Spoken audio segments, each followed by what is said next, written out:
वसुदेवसुतं देवं कंसचाणूरमर्दनं देवकी परमानन्दं नमामि योगेश्वरं नमामि योगेश्वरं नमामि योगेश्वरम। श्रीमद् भगवद गीता के हम सभी 12वां अध्याय, जिसका नाम है भक्ति योग, का स्वाध्याय कर रहे हैं, चिंतन मनन कर रहे हैं। क्योंकि देखिए, भक्ति ऐसा कहा जाता है कि भक्त्या संजायते भक्त्या, कि भक्ति से क्या होता है, भक्ति उत्पन्न होती है। भक्ति विश्वास कहें, प्रेम कहें, श्रद्धा कहें। भक्ति का अर्थ क्या है? अर्थात कि जहाँ पर अविश्वास ना हो, और यही जहाँ अविश्वास नहीं होता है वही धीरे धीरे भक्ति में परिणत हो जाती है। तो उसे ही भक्ति योग अर्थात भक्ति जो अध्याय है उसका हम स्वाध्याय कर रहे हैं। तो कल हमने देखा योगेश्वर जी पहले बता चुके हैं कि जो निर्गुण साकार दोनों के समुच्चय रूप विश्व रूप में मुझे प्रत्येक सृष्टि के कण कण में मुझे देखता है, वह साधक मेरे मत के अनुसार अत्यंत श्रेष्ठ है। अब जो साधक गण अव्यक्त उस परम ब्रह्म परमेश्वर को मानते हैं तो कहते हैं वह भी मुझको ही प्राप्त होते हैं, कोई अलग नहीं है, सब एक ही है। तो ये बताते हुए कल फिर इसी को लेकर अर्जुन ने प्रश्न किया, उसी का उत्तर दे रहे हैं। तो कहते हैं ये त्वेक्षरमनिर्देशम् अव्यक्तं पर्युपासते सर्वत्र गमचिन्त्यं च कूटस्थमचलं ध्रुवम्।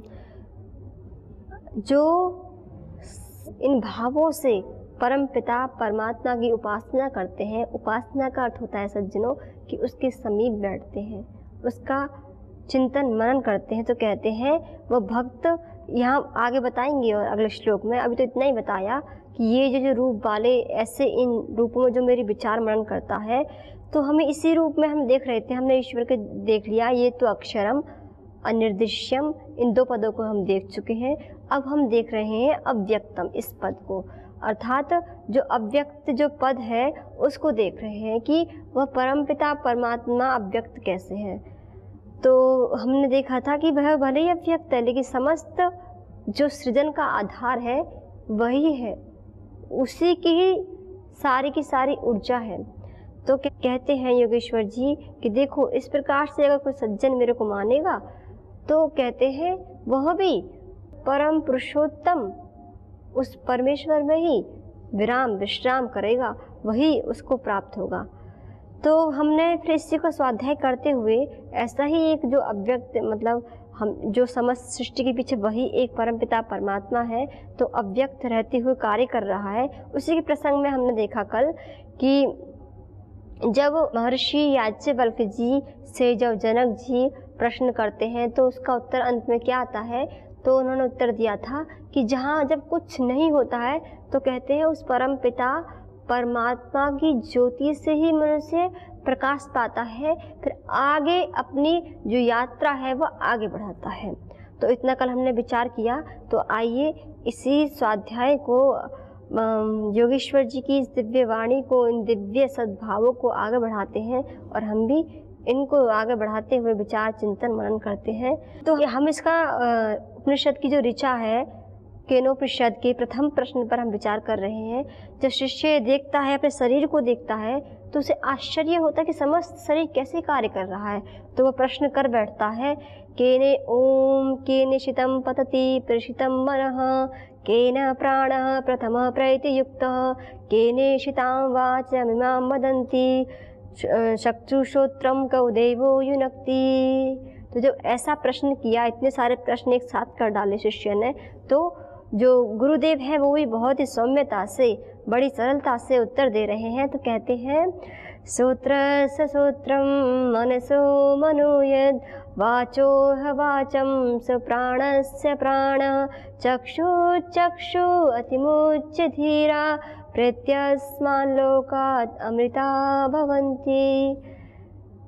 तो हम इसी का स्वाध्याय कर रहे हैं। तो हमने कल इसी पर चिंतन मनन किया था कि जो क्या है, श्रोत्र का भी श्रोत्र है, मन का भी मन है, प्राणों का भी प्राण है, जो चक्षुओं का भी चक्षु है, तो वह परम पिता परमात्मा का ऐसा स्वरूप है। तो कहते हैं लेकिन इसको हर कोई नहीं जान पाता है, सामान्य मनुष्य को ये नहीं पता होता, वो सब इसको देखता है, बस इसके पीछे कौन कार्य कर रहा है नहीं देख पाते हैं।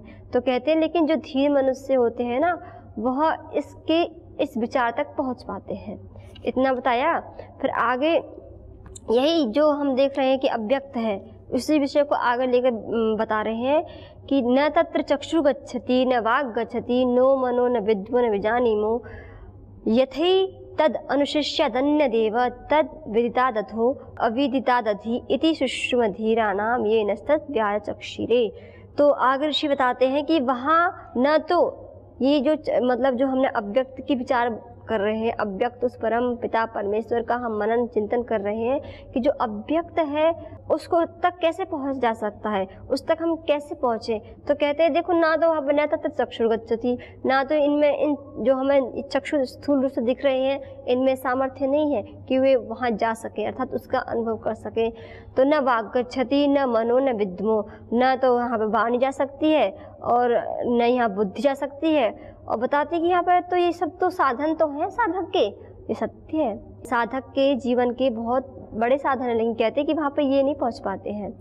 तो फिर बताते हैं अब उसी प्रश्न के अनुसार पुनः पांच इंद्रियों की महिमा को बताते हैं कि कैसे कैसे ये इंद्रियां उस परम पिता परमेश्वर से अपनी ऊर्जा शक्ति को प्राप्त करती हैं। तो कहते हैं यद्वाचा न भ्युदितं येन वाग भ्युद्यते तदेव ब्रह्म त्वं विद्धि नेदं यदि उपासते। तो कहते हैं जो वाणी के द्वारा नहीं बतलाया जा सकता, अर्थात कैसा स्वरूप है उसको तो जब हम चिंतन मनन करते हैं तभी उसका हम स्वरूप जान सकते हैं। तो कहते हैं इसलिए कह रहे हैं ऋषिगण, हालांकि उस परमेश्वर की जो महिमा है उसको हम वाणी से गा सकते हैं, लेकिन उसको बतलाएंगे कैसे कि उसका स्वरूप क्या है। इतना बता सकते हैं कि सृष्टि कण कण में है, इससे परे भी है, लेकिन उसका स्वरूप क्या है ये तो स्वयं साधक जब खुद पुरुषार्थ करेगा, खुद अपने अंदर मेहनत करेगा, अपने अंदर जाएगा, साधना तप करेगा, जप करेगा, तब कहते हैं कि तब उसको ज्ञान हो सकता है। तो इसलिए कहते हैं यद वाचा न भ्यूतम, जो वाणी के द्वारा नहीं बतलाया जा सकता है, बल्कि क्या कहते हैं जिससे वाणी बोली जाती है, अर्थात जिसकी सामर्थ्य ऊर्जा को प्राप्त कर वाणी बोलने में समर्थ हो पाती है, तो कहते हैं यह है परमपिता परमेश्वर, जिसको हम अव्यक्त कह रहे हैं। अर्थात उस सबके सृजन के पीछे वह एक ही परा ऊर्जा है। तो कहते हैं यन मनसा न मनुते ये नाहुर मनोमतम तदेव ब्रह्मम त्वं विद्धि नेदम यदि उपासते। तो कहते हैं जिसको मन से अथवा अंतःकरण से समझा नहीं जा सकता, लेकिन जो मन में जो सोचने समझने जो हम कर पाते हैं मन के द्वारा इतनी सारी क्रियाएं, तो कहते हैं ये सामर्थ्य तो उस परमपिता परमेश्वर से ही आते हैं। और फिर कहते हैं इस ब्रह्म को जो मन और बुद्धि के द्वारा जानने में तत्व की ऐसी मतलब इन स्वरूप को जानकर जो उपासना करते हैं वो जान पाते हैं। अर्थात क्या कहना चाह रहे हैं कि देखो इतना जान लिया साधक ने कि इसको हम वाणी से कह तो सकते हैं लेकिन समझ नहीं सकते उसको। तो जब स्वयं खुद हम अंदर जाकर देखते हैं, जो हम उनके समीप बैठे तब पता चलता है। क्योंकि जो शिष्य ने ये प्रश्न किए थे ना, मन के विषय में किया था, फिर श्रोत्र के अर्थात कानों के विषय में किया था, वाणी के विषय में किया था, नेत्रों के विषय में किया था कि इन सब में कहाँ से वह ऊर्जा आ रही है कि अपना अपना कार्य आराम से कर रहे हैं, बड़ी सरलता से कर रहे हैं।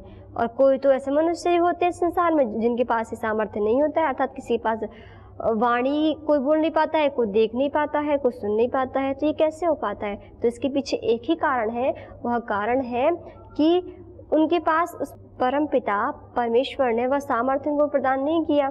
तो इसलिए पता चलता है कि उसी के सामर्थ्य से सब कुछ हो रहा है। तो इसलिए बोलते हैं यच्चक्षुषा न पश्यति येन चक्षुंषि पश्यति तदेव ब्रह्मं त्वं विद्धि नेदं यदि उपासते। अर्थात जिसको इन जो हमें स्थूल रूप से जो चक्षु दिखाई दे रहे हैं, इन चक्षुओं से हमें उनको देख नहीं पाते हैं। हाँ, अगर साधक की इतनी उच्च चेतना हो जाए कि वो सृष्टि के प्रत्येक कण कण में उसको देख पाए, तो कहते हैं वो अलग स्थिति है। वो तो उसको ये अनुभव या चेतना उसकी तभी हो पाती है जब वह स्वयं पुरुषार्थ अपने ऊपर करता है। तो कहते हैं तदे ब्रह्म त्वं विद्धि नेदम यदि ते उपासते, कि उसी को आप ब्रह्म जानो। कि बता रहे हैं ना कि सबसे कार्य मतलब पूछा कि इन सब में ऊर्जा कहाँ से आती, तो बता रहे कि उसी ब्रह्म को जानो और उसी की उपासना करो। बार बार शिष्य को गुरुदेव यह उपदेश दे रहे हैं प्रत्येक वाक्य के साथ। फिर आगे बताते हैं यच्छ्रोत्रेण न शृणोति येन श्रोत्रमिदं श्रुतं तदेव ब्रह्म त्वं विद्धि नेदं यदि ते उपासते। तो कहते हैं जिसको श्रोत्र के द्वारा नहीं सुना जा सकता है, उसकी कथा प्रसंग को, उसकी महिमा को तो हम कर सकते हैं, लेकिन उसको श्रोत्र के द्वारा मनुष्य कैसे, श्रोत्र अच्छे हम उनके बारे में सुनेंगे, हमारे मस्तिष्क में उनका ही मनन चिंतन चलेगा कि देखो जो चक्षु इंद्रियां हैं और श्रोत्र इंद्रियां हैं, अगर किसी मनुष्य के अंदर कोई बुराई प्रवेश करती है तो यहीं से करती है। यहाँ बहुत अच्छी बात बता रहे हैं जो ऋषिगण हैं कि चक्षुओं से जैसा देखता है ऐसा ही फिर मस्तिष्क में उसके विचार आने प्रारंभ हो जाते हैं, और जैसा कान से सुनता है ना, ऐसा ही फिर उसके मन बुद्धि में वही विचार दोहराने लग जाते हैं, ऐसे ही भाव उसके अंदर आने लगते हैं। तो कह रहे हैं लेकिन यच्छ्रोत्र न शृणोति, कि जो श्रोत्र इंद्रियां उससे देख नहीं सकता है, अर्थात जो कान है इन कान से मनुष्य उसको प्राप्त नहीं कर सकता, लेकिन हाँ उसका जितना उसके विषय में उनकी कथाओं को सुनेगा, उनके प्रसंगों को सुनेगा, और जितना जितना वह सुनता जाएगा उतना ही उसके मन में जो विचार हैं वो परिवर्तित हो जाते हैं। पहले कुछ और विचार चल रहे थे मान लो किसी के, अभी उसने क्या किया, जैसे कि श्रीमद् भगवद गीता है, वेद है, पुराण है, उपनिषद है, दर्शन है, जब उनका वो धीरे धीरे सुनता है, स्वाध्याय करता है, तो फिर जब उनमें जो ईश्वर की इतनी अनंत महिमा को गाया गया है, जब इन सब को वो साधक सुनता है तो फिर उसके जो विचार पहले अलग चल रहे थे तो उसकी चेतना अलग हो जाती है, फिर उसके मन में उन्हीं के विषय में बातें चलती रहती हैं। हाँ, फिर यह साधन तो है, लेकिन यह श्रोत्र इंद्रियों से, इन कानों के माध्यम से साधन तो है, लेकिन उसको समझ नहीं सकते हैं। वो तो अपने अंदर जाकर ही कोई साधक देख सकता है। तो इतना बताया। फिर कहते हैं कि यत् प्राणेन न प्राणीति येन प्राण प्रणीयते तदेव ब्रह्म त्वं विद्धि नेदं यदि उपासते। कि फिर चक्षु इंद्रिय, आँख, कान, नाक, इसके बारे में प्रश्न किया था, सब ये कैसे शरीर चल रहा है, तो फिर वही उत्तर दे रहे हैं। क्या कहते हैं, यत् प्राणेन प्राणीति, अर्थात प्राण के द्वारा वह चेष्टा युक्त नहीं होता है, बल्कि इसके विपरीत ही होता है। कहते हैं जिससे प्राण चेष्टा युक्त हो पाता है, उसी की ही ऊर्जा को लेकर, उसी की ही सामर्थ्य से ये प्राण चल रहा है, तो कहते हैं उसी की ही शक्ति को प्राप्त करता है। तो कहते हैं हे शिष्य, तुम उसी को ही ब्रह्म जानो, अर्थात वही एक ब्रह्म है, वही इस सृष्टि के कण कण में है।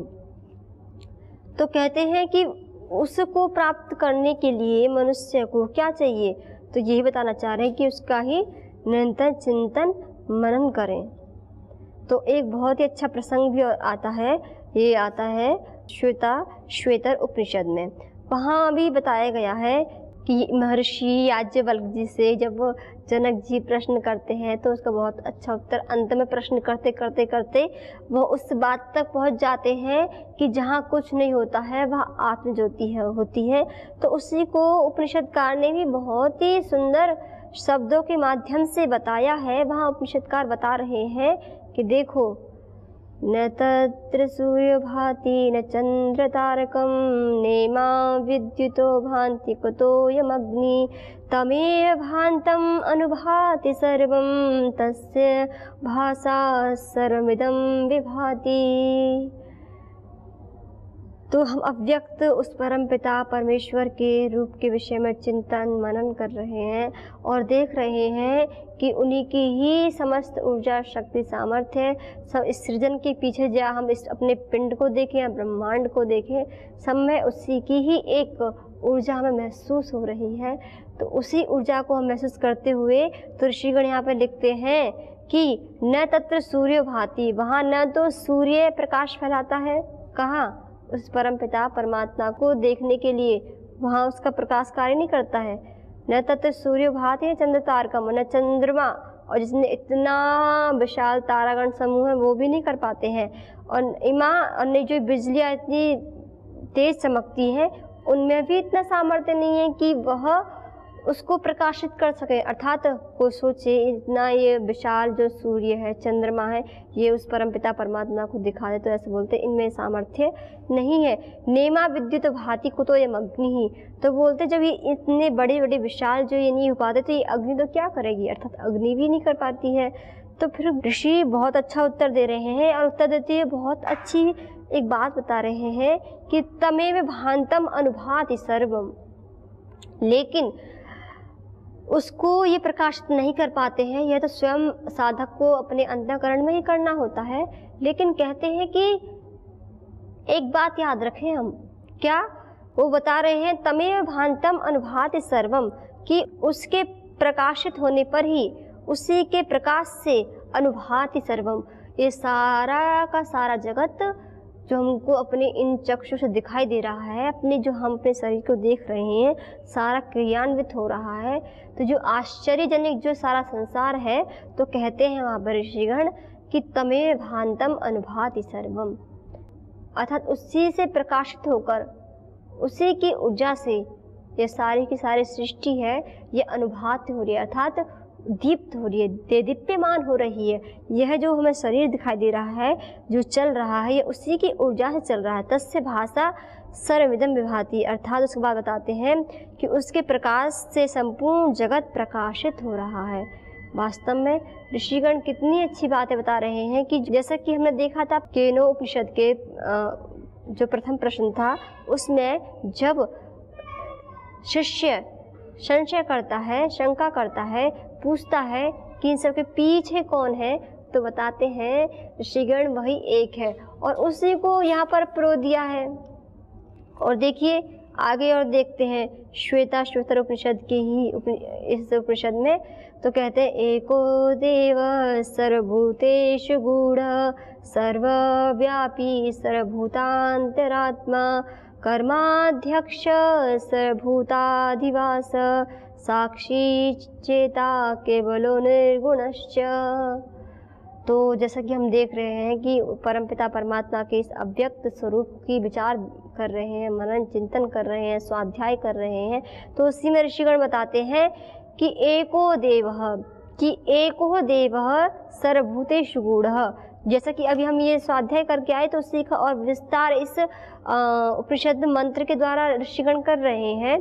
क्या बताना चाह रहे हैं, एक देव, अर्थात वह एक देव ही सब प्राणियों में, एको देव सर्वभूतेषु, भूतेषु का संस्कृत में होता है समस्त प्राणियों में, चाहे वो मनुष्य हो या मनुष्य से इतर जो भी हम देखते हैं, पशु पक्षी जितनी भी योनियां हैं, समस्त जो भी चेष्टा युक्त प्राणों से युक्त जो भी आप ये देख पा रहे हैं, तो कहते हैं एको देवः सर्वभूतेषु गूढ़ः, कि केवल और केवल वह परम पिता परमेश्वर ही है जो सर्वभूतेषु गूढ़ः, सर्वभूतेषु अर्थात समस्त प्राणियों के अंदर जो गूढ़ है अर्थात छिपा हुआ है, जो समस्त प्राणियों के अंदर है। या देखें हम वही चेष्टा जो हमारे अंदर हो रही है, शरीर के अंदर घटित हो रही है, अब जो सारी चेष्टा इस सृष्टि में चल रही है, वह एक चींटी में भी है और एक हाथी में भी है, एक मनुष्य में भी है। तो इसलिए इसी बात को लेकर ऋषिगण बता रहे हैं कि हमारा ध्यान इस ओर जाए कि वह चेष्टा, सारी चेष्टा उसके अंदर भी है और हमारे अंदर भी है। तो इसका मतलब क्या है, कौन चला रहा है? तो कहते हैं वही चला रहा है, सर्वव्यापी सर्वभूतांतरात्मा।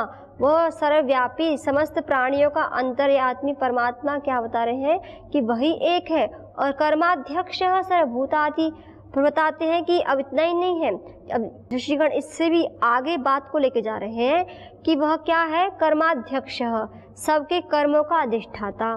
तो हम इस बिंदु पर थोड़ा विचार करते हैं। जो ऋषिगणों ने बताया है कि वह सबके कर्मों का अधिष्ठाता होता है, जरा हम एक पल के लिए एक सोचें, चिंतन मनन करें, तो हम क्या पाएंगे कि एक परमात्मा है और वह, उसे मेरे कर्म पता, मैंने क्या कर्म किए उसके अनुसार ही मुझे अगला जन्म मिलने वाला है। ऐसे समस्त इस संसार में असंख्य अगणित प्राणी हैं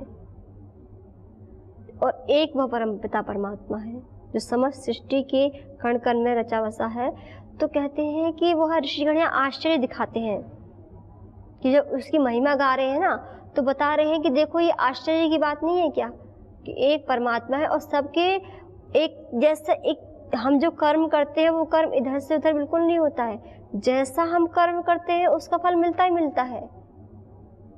सोचो जरा, इतने अगणित असंख्य जीव इस सृष्टि के अंदर हैं, फिर इन सब का वह हिसाब कैसे लगा लेता है? मतलब उस आश्चर्य को दिखाने के लिए ऋषि ने ये पद डाला है। ऋषिगण ये पद बता रहे हैं कि कर्माध्यक्ष सर्वभूताधिवासः, कि वह परम पिता परमात्मा की एक कला तो देखो कि सबके कर्मों का अधिष्ठाता है। एक बिल्कुल भी आप कुछ भी कर्म करो, कोई भी संसार का प्राणी कोई भी कर्म करे, उसको वह फल मिलना ही होता है। अगर अच्छा कर्म करता है तो अच्छा मिलता है, अगर विपरीत करता है तो विपरीत मिलता है। तो जरा हम विचार सकते हैं कि इतने सारे प्राणी, बहुत आश्चर्य होता है कि कैसे सब कुछ हो रहा है। तो कहते हैं कर्माध्यक्ष सर्वभूताधिवासः साक्षी देवा केवलो निर्गुणस्य, कि वही सबका साक्षी है। पहले बताया कर्माध्यक्ष सबके कर्मों का अधिष्ठाता है।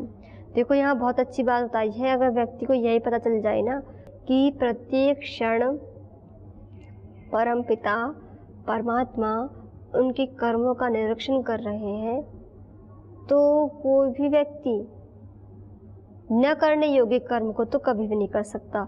कि जो उसको पता है कि इसको करने से मेरे को हानि होने वाली है इस जन्म में या फिर आने वाले जन्म में, उसका फल मुझे अवश्य मिलने वाला है और वो परमपिता परमेश्वर प्रति क्षण मेरे को देख रहे हैं। तो इसलिए ऋषिगण ये पद डाल रहे हैं कि अगर हमारी ये दृष्टि रहती है तो फिर, और जिनकी दृष्टि होती है संसार में, ऐसे बहुत साधक गण हैं कि जो अपने कर्मों को ऐसा ही करते हैं। उनको ये अनुभव, ये अनुभूति उनको ये होती है कि प्रत्येक क्षण परम पिता परमात्मा उनके कर्मों का निरीक्षण कर रहे हैं। तो फिर वह हर घड़ी जो शुभ का आधान ही अपने कर्मों के माध्यम से करते हैं। तो आगे ऋषिगण कहते हैं साक्षी चेता केवलो निर्गुणश्च, कि वह परम पिता परमेश्वर क्या है? सबका साक्षी। बता दिया कि कर्मों का अधिष्ठाता, इसका मतलब क्या है? सबको साक्षात रूप से देखने वाला है। फिर कह रहे हैं अर्थात प्रत्येक पर साक्षी क्या होता है? प्रत्येक पल इसमें, अभी आपको कोई बैठा है सामने, ऐसे मेरे सामने एक पुस्तक है, मैं इस पुस्तक को देख पा रही हूँ, मेरे समक्ष है, साक्षात देख पा रही हूँ। तो ऐसे ही परमपिता परमेश्वर हमको साक्षात प्रतिपल देख रहे होते हैं। और फिर कहते हैं चेता केवलो, अर्थात जो चेतन स्वरूप है, और चेतन स्वरूप है सबको चेतना प्रदान करने वाला है। और केवलो, केवल अर्थ है सर्वथा विशुद्ध, और निर्गुणश्च, और गुणातीत है। जो सत्य रजस तमस जो सृष्टि बनी हुई है, जो परमेश्वर ने बनाई है, उस सबसे परे है। तो सज्जनों, योगेश्वर जी बता रहे हैं, क्या बता रहे हैं कि प्रत्येक व्यक्ति जो या तो केवल उस परमपिता परमेश्वर की निर्गुण उपासना करे या साकार उपासना करे, समुच्चय रूप मानकर विश्व रूप में उस परमपिता परमात्मा को देखे, तो कहते हैं ये सभी के सभी अपने अपने पक्ष में सभी श्रेष्ठ हैं। और योगेश्वर जी ने भी इन सबका अनुमोदन किया है कि मंजिल सबकी एक है, मार्ग अलग अलग हो सकते हैं। तो आइए सज्जनों, हम योगेश्वर जी के इन दिव्य वचनों को, इन दिव्य भावों को अपने अंतःकरण में लाएं, और अपने अंतःकरण में लाते हुए आइए हम भी इन भावों को दृढ़ करें उस कर्माध्यक्ष साक्षी इस स्वरूप को हम चिंतन करते हुए अगर प्रतिपल जिए तो हमारे जीवन में निरंतर हम उच्च पद को प्राप्त होते रहते हैं। तो आइए सज्जनों, आज हम योगेश्वर जी की इस परम दिव्य वाणी को हम यहीं विराम देते हैं। पुनः हम विचार करेंगे योगेश्वर जी और अपने साधकों को एक दिव्यतम आनंद की अनुभूति कराने के लिए, उनके जीवन को श्रेष्ठ बनाने के लिए और क्या अमूल्य वचनों को बताते हैं। अमृत रूपी वचनों के माध्यम से हम सभी के हृदय में अपनी अमूल्य वचनों की वर्षात करते हैं। तो आज योगेश्वर जी के इन वचनों को यहीं विराम देते हैं। ओम ओम शांति शांति शांति।